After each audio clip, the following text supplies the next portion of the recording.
इस समय मेरे भाई के साथ आप लोगों के बीच में आने का अवसर प्रभु ने मुझे दिया है। हम लोगों ने सोचा था इस सप्ताह का आखिरी दिनों में यहाँ पर आ जाए, आप लोगों के बीच में आ जाए। हमारे यात्रा का कुछ जो है परिस्थिति सही माहौल ना मिलने के कारण कुछ जल्दी हमें आना पड़ा। So, നിങ്ങളെല്ലാം ഇന്ന് കണ്ടതിൽ വളരെ സന്തോഷം. आप लोगों से मुलाकात किया बहुत आनंदित हूं मैं.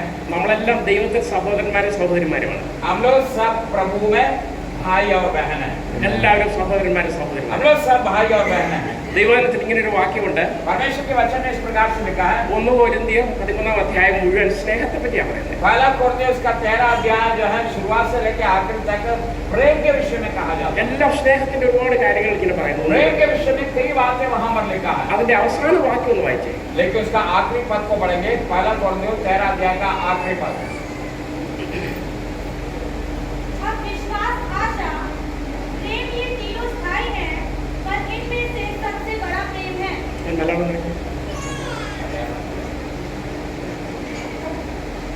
അത് ആയ പ്രത്യാശ വിശ്വാസം സ്നേഹം എന്നിവ നിലനിൽക്കുന്ന ഇവയിൽ വലുതോ സ്നേഹം തന്നെ.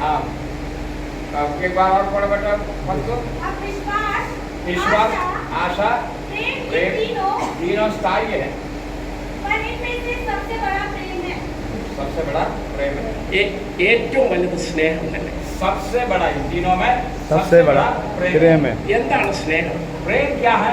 എന്താണ് നമ്മുടെ അറിവിൽ എന്താണ് ഏറ്റവും വലിയ സ്നേഹം? हमारे जीवन में सबसे बड़ा प्रेम क्या है? നമ്മൾ എന്താണ് സ്നേഹത്തെ പറ്റി ഒന്ന് മനസ്സിലാക്കുന്നത്? हम प्रेम के विषय में हम क्या समझता है, क्या जानता है? നമ്മൾ നമ്മുടെ പിതാക്കന്മാരെ സ്നേഹിക്കുന്നു. हमारा माता पिता हमसे प्रेम करता है. നമ്മൾ കുഞ്ഞുങ്ങളെ സ്നേഹിക്കുന്നു. हम लोग अपने बच्चों से प्रेम करता है. ഭാര്യ ഭർത്താക്കന്മാരെ സ്നേഹിക്കുന്നു.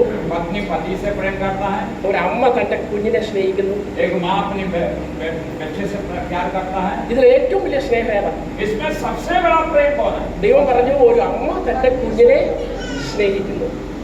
परमेश्वर का वचन कहते हैं कि माँ अपने बच्चों से प्रेम करता है. ഒരു കുഞ്ഞ് തന്റെ കുഞ്ഞിനെ അമ്മ സ്നേഹിക്കുന്നു.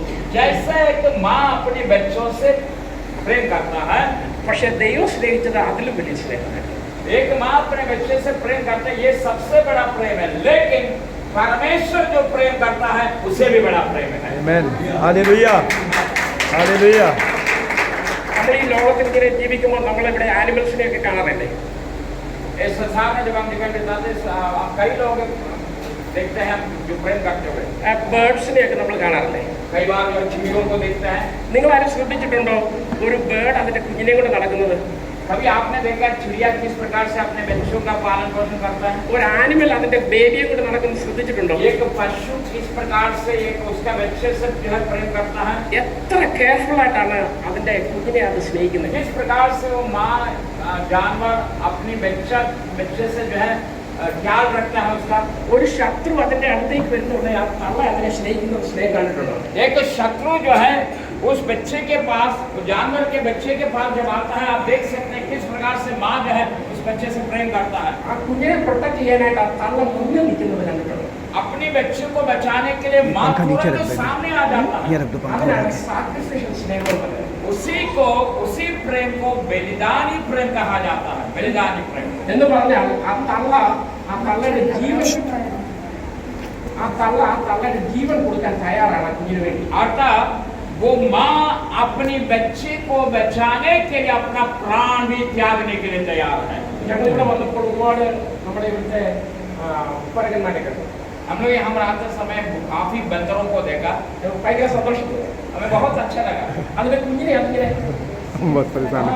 वो बंदर जो है अपने बच्चे को अपने सीने से लगा के चलता है. ഞങ്ങളിങ്ങനെ അവിടെ നിൽക്കുമ്പോൾ കുഞ്ഞുങ്ങൾ നമ്മുടെ അടുത്ത് കുഞ്ഞ് ഓടിച്ചെന്നതിന്റെ हाँ, हम लोगों ने देखा है जब कोई बंदर के पास जो है बच्चा, जैसा बंदर माँ आता है वो बच्चा दौड़ कर उसके सीने से लिपट जाता है. തള്ള അതിനെ പോയി. माँ जो है तुरंत अपने हाथ से उसको चिपका देता है. അതാണ് സ്നേഹം. यही प्रेम है.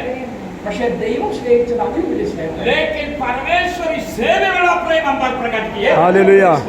वो सबसे बड़ा प्रेम है. എന്താണ് ദൈവം നമ്മളെ സ്നേഹിച്ചത്? എങ്ങനെയാണ്? परमेश्वर हमसे कैसे प्रेम किया? തന്റെ ഏക പുത്രനെ ഭൂമിയിലേക്ക് അയച്ചു.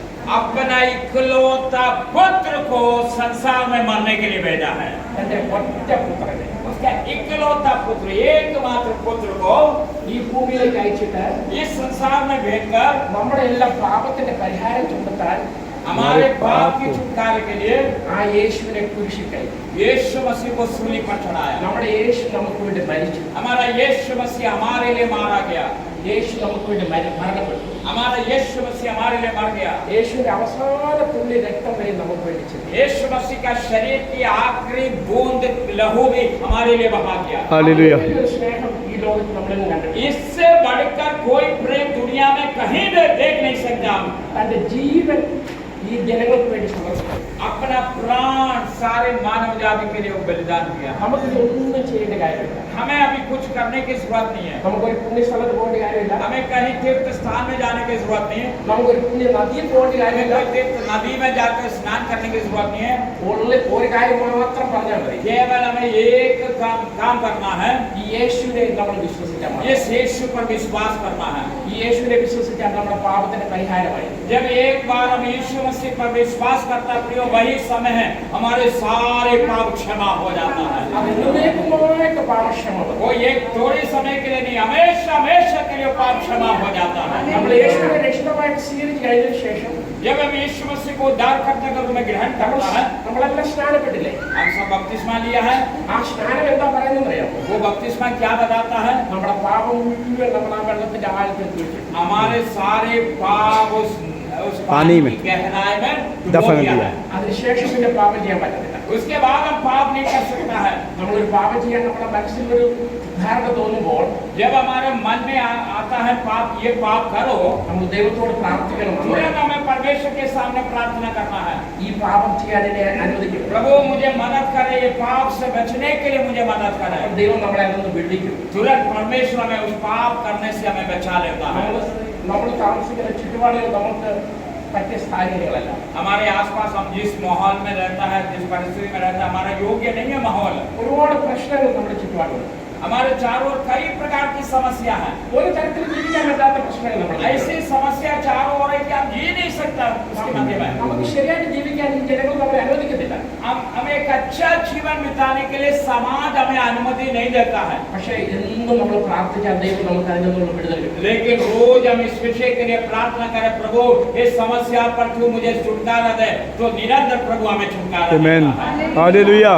യേശു യോഹന്നാന്റെ സുവിശേഷം അവസാന അധ്യായത്തിൽ ഇങ്ങനെ ഒരു കാര്യം പറയുന്നുണ്ട്. प्रभु यीशु मसीह यूहन्ना ने सुसमाचार आखिरी अध्याय में इस प्रकार से कहा, യേശു സ്നേഹിച്ച പത്രോസിനോട് യേശു ഒരു കാര്യം ചോദിച്ചു. यीशु मसीह जिस पत्रस से प्रेम किया था, उस पत्रस से इस प्रकार से कहा, ശിഷ്യന്മാരുടെ ഏറ്റവും എടുത്തിയാടി കാര്യങ്ങൾ ചെയ്യുന്ന ആളാണ് പത്രോസ്. यीशु मसीह के चेहरों में सबसे अधिक जो है कूद पड़ने वाला, हर कार्य के लिए कूद पड़ने वाला एक चेहरा था पतरस। യേശുവിന്റെ സ്ഥാനത്ത് മരിക്കാൻ വരെ പത്രോസ് തയ്യാറായിരുന്നു. पतरस जो है यीशु मसीह की जगह में मरने के लिए भी तैयार हो गया था। യേശുവിനെ ശാസിച്ചു. यीशु मसीह ने कहा, चुप रहो, നിനക്ക് എനിക്ക് വേണ്ടി മരിക്കാൻ പറ്റത്തില്ല. तुम मेरे लिए मर नहीं सकता है, ഞാൻ മരിച്ചേ പറ്റും നിനക്ക് വേണ്ടി. लेकिन मुझे तेरे लिए मरना है। हालेलुया। യേശു അവസാനം പത്രോസിനോട് ഒരു ചോദ്യം ചോദിക്കുന്നുണ്ട്. यीशु मसीह पतरस से आखिरी में एक सवाल करता है, പത്രോസ് നീ എന്നെ സ്നേഹിക്കുന്നു? ये पतरस क्या तू मुझसे प्रेम करता है? പത്രോസ് പറഞ്ഞു നിനക്ക് നിന്നോട് പ്രിയമുണ്ട്. तो पतरस का जवाब क्या दिया, मुझे तुझसे प्रीति है। യേശു ചോദിച്ചിട്ട് നിനക്ക് എന്നോട് സ്നേഹമുണ്ട്? प्रभु यीशु मसीह ने पूछा, क्या तुम मुझसे प्रेम करता है? യേശുവിന്റെ ആ യേശുവിന്റെ സ്നേഹം പത്രോസിലേക്ക് അറിയാൻ വേണ്ടി ശ്രമിക്കുക. यीशु मसीह ये पतरस के अंदर का प्रेम को जानना चाहता है। പക്ഷേ യേശു പിന്നെ അവനോട് ചോദിക്കുക, പത്രോസ് നീ എന്നെ സ്നേഹിക്കുന്നുണ്ടോ? दोबारा फिर पतरस से यीशु मसीह ने पूछा, क्या तुम मुझसे प्रेम करता है? യേശുവിനെ അറിയണം പത്രോസ് എന്തുമാത്രം യേശുവിനെ സ്നേഹിക്കുന്നു. यीशु मसीह जानना चाहता है, ये पतरस तू मुझसे कितना प्रेम करता है। പിന്നെയും ചോദിക്കുകയാണ് നീ എന്നെ സ്നേഹിക്കുന്നു? फिर सवाल करता है, क्या तुम मुझसे प्रेम करता है? എന്നിട്ട് യേശു പറഞ്ഞു, നീ എന്നെ സ്നേഹിക്കുന്നുണ്ടെങ്കിൽ നീ എന്റെ വേല ചെയ്യുക. प्रभु यीशु मसीह कहता है, यदि तू मुझसे प्रेम करता है, तू मेरी सेवा करो, आज भेड़ों की रखवाली करो। നിന്നെപ്പോലെ അനേകം ആയിരങ്ങൾ നമ്മുടെ ചുറ്റുപാടുകളുണ്ട്. तो यही कहना चाहता, तुम्हारे जैसा हजारों लोग चारों ओर है। നീ ഈ സ്നേഹം അവരിലേക്ക് പകർന്നു കൊടുക്കണം. जो प्रेम तुम्हारे अंदर हो, प्रेम को तुम दूसरों के अंदर डेल दो। എനിക്ക് നിങ്ങളോട് പറയാനുള്ളത് ഒരു കാര്യമാണ്. आज मैं आपसे भी यही बात कहना चाहता हूँ। നമ്മൾ ഇവിടെ വന്ന് സന്തോഷിക്കുന്നില്ലേ? यहाँ पर आकर हम आनंदित हो जाता है, നമ്മൾ പാടി ആരാധിക്കുന്നു. हम यहाँ पर आकर गीत गाकर आनंदित हो जाता നല്ല है, സന്തോഷമാണ്. ये बहुत खुशी की बात है। നല്ല ആത്മസന്തോഷം. हम आत्मा में आनंदित हो जाता है। പക്ഷേ നമ്മുടെ ചുറ്റുപാട് അനേകം ഈ സന്തോഷം അറിയാത്തവരുണ്ട്. लेकिन प्रियो, ये बात को ध्यान में रखें, आपके आसपास में, आपके पड़ोस में कितना लोग दुख में जीवन बिताता है। ഒരുപാട് മനുഷ്യർ നമ്മുടെ ചുറ്റുപാട് കിടക്കുന്നു. हमारे आसपास में कितना लोग जो दुख में, समस्या में जीवन बिताता है। ഈ സന്തോഷം അവർക്കും കൂടെ കൊടുക്കണം. क्या ये जरूरी नहीं जो आनंद आपने पाया, हमने पाया है, उनको भी बांटे? നമ്മുടെ പ്രിയപ്പെട്ട സഹോദരങ്ങൾ നമ്മുടെ ചുറ്റുപാട് കിടക്കുന്നവരോട് ഇതിനെപ്പറ്റി പറയണം. हमारे आसपास में, मोहल्ले में जो लोग समस्या में जो है, उनको भी बता दे वो प्रेम, परमेश्वर का प्रेम के विषय में। ഈ സന്തോഷം അനുഭവിക്കാനായിട്ട് അവരെ കൂടെ കൊണ്ടുപോകും. और जो प्रेम, जो आनंद आपने पाया है, उसको वे भी अनुभव करने के लिए उनको भी प्रभु के पास लेके आ जाए। അങ്ങനെയാണ് ദൈവം നമ്മളെ സ്നേഹിക്കാൻ ആഗ്രഹിക്കുന്നത്. इसी प्रकार से प्रभु हमारे जीवन से वो प्रेम को पहचानेगा। ദൈവം നമ്മളെ ആഗ്രഹിക്കുന്നത് വേറെ ഒന്നുമില്ല. प्रभु हमारे जीवन में, परमेश्वर हमारे जीवन में और कुछ भी नहीं चाहता है। കർത്താവ് ആവശ്യപ്പെടുന്ന ഒരു കാര്യം മാത്രമേ ഉള്ളൂ. हमारे जीवन में परमेश्वर केवल एक ही बात हमसे चाहता है। നീ എന്നെ സ്നേഹിക്കുന്നുണ്ടോ? क्या तुम मुझसे प्रेम करता है? നീ റിയലി എന്നെ സ്നേഹിക്കുന്നുണ്ടോ? क्या वास्तव में तुम मुझसे प्रेम करता है? എങ്കിൽ നീ ചെന്ന് മറ്റുള്ളവരോട് ഈ സ്നേഹത്തെ പറ്റി പറ. यदि तुम वास्तव में मुझसे प्रेम करता है तो तुम्हारे अंदर का जो प्रेम है वो दूसरों को भी बांटो। യേശു നമ്മളെ സ്നേഹിച്ചത് എങ്ങനെയാണെന്ന് അവരോട് ചെന്ന് പറയാം. आप उनसे जाके कहें, यीशु मसीह मुझसे कैसा प्रेम किया है। അങ്ങനെ പറഞ്ഞാൽ ദൈവം നമ്മളെ സ്നേഹിച്ചു എന്നുള്ളതിന്റെ അർത്ഥമാണ്. इसका मतलब हम इस बात को उनके सामने प्रकट कर रहे हैं, परमेश्वर हमसे प्रेम किया है। നമ്മൾ യേശുവിനെ സ്നേഹിക്കുന്നതിന്റെ അർത്ഥം അതാണ്. हम यीशु से प्रेम करता है, इसका मतलब यह है कि हम दूसरों को प्रेम बांटता है। അതുകൊണ്ട് നിങ്ങളോട് ഞാൻ ഈ സമയത്ത് പറയട്ടെ, इसलिए आज शाम के समय आपसे यही बताना चाहता हूँ, നമ്മുടെ ജീവിതം സന്തോഷമുള്ള ജീവിതമാണിത്. हमारा जीवन में सबसे खुशी और आनंद की जो है एक माहौल है, प्रभु की उपस्थिति में आराधना करना। ഒരു ജീവിതമേ നമ്മുടെ ജീവിതത്തിലുള്ളൂ. हमारा जीवन केवल एक ही जिंदगी, एक ही है, ഒരു ജീവിതം. केवल एक ही जिंदगी है। ആ ജീവിതത്തിൽ നമുക്ക് കിട്ടിയ സന്തോഷം മറ്റുള്ളവർക്ക് കൂടെ പകർന്നു. इस जिंदगी में जो आनंद आपने पाया है, उस आनंद को आप अपने पड़ोसी से बांटिए। എത്ര പേര് അതിന് तैयाറാണ്? आप में से कितना लोग ये काम करने के लिए तैयार है? എത്ര പേര് तैयाറാണ്? कितना लोग तैयार है काम करने ഞാൻ के लिए? എന്റെ തൊട്ടയലൊക്കെ താമസിക്കുന്ന ആളുകളോട് സ്നേഹത്തെ പറ്റി പറയും. मैं मेरा पड़ोस में जो रहता है उनको भी यीशु का प्यार के विषय में बताऊंगा। നമ്മൾ ആളുകളോട് പറഞ്ഞിട്ട് ആളിനെ ഇവിടെ കൊണ്ടുവരണം. आप उनसे बताइए यीशु का प्यार के बारे में और उसको लेके आइए यहाँ पर। കർത്താവിന്റെ രാജ്യത്തിന് വേണ്ടി ഇനിയും നമുക്ക് ആളുകളെ കൂട്ടണം. परमेश्वर का राज के लिए अभी और भी हमें लोगों को लेके आना है। അങ്ങനെ ദൈവം സന്തോഷത്തിന് വഴി വരും. इस प्रकार से प्रभु हमारे आनंद को और भी बढ़ाएगा നമുക്ക് അനുഗ്രഹം ലഭിക്കും. और परमेश्वर आपको बरकत देगा। നമ്മുടെ ജീവിതത്തിന്റെ കാര്യങ്ങൾക്ക് മാറ്റം വരും. हमारे जीवन की सारी परिस्थितियां बदल जाएगा। കർത്താവിന്റെ ദാസനെ നിങ്ങൾക്ക് തന്നതിനായി സ്തോത്രം. आपके लिए एक अच्छा पासवान परमेश्वर ने दिया, पादरी साहब दिया है, इसलिए परमेश्वर को धन्यवाद दीजिए। കർത്താവിന്റെ ദാസൻ ഭയങ്കര ഹാർഡ് വർക്ക് ചെയ്താണ് ഈ സംഭവം തോന്നുന്നത്. पादरी साहब बहुत परिश्रम करके आप लोगों को प्रभु के पास लाया है। നിങ്ങൾ അദ്ദേഹത്തിന്റെ കൂടെ നിന്ന് ഇതിനു വേണ്ടി ദൈവത്തിന് വേണ്ടി വർക്ക് ചെയ്യണം. आपको भी पासवान के पादरी साहब के साथ रहकर लोगों को बचाना है। അങ്ങനെ വർക്ക് ചെയ്ത് ഈ ദേശം മുഴുവൻ ദൈവത്താൽ അനുഗ്രഹിക്കപ്പെട്ട ഒരു ദേശമായി മാറും. इस प्रकार से जब आप काम करेंगे तो ये पूरा फतेहगंज और आसपास के इलाका परमेश्वर के प्यार से भर जाएगा। हालेलुया। നിങ്ങളെല്ലാം അനുഗ്രഹിക്കും. प्रभु आप सबको आशीष देते हैं। ഞങ്ങൾക്ക് സമയം തന്ന ഭാഷയ്ക്കും സഭയ്ക്കും നന്ദി പറയുന്നു. मैं पादरी साहब को बहुत बहुत धन्यवाद देता हूँ, मौका मुझे दिया है, और कलीसिया को भी धन्यवाद देता हूँ। ദൈവം നമ്മളെല്ലാം അനുഗ്രഹിക്കും. प्रभु आप सबको आशीष हालेलुया।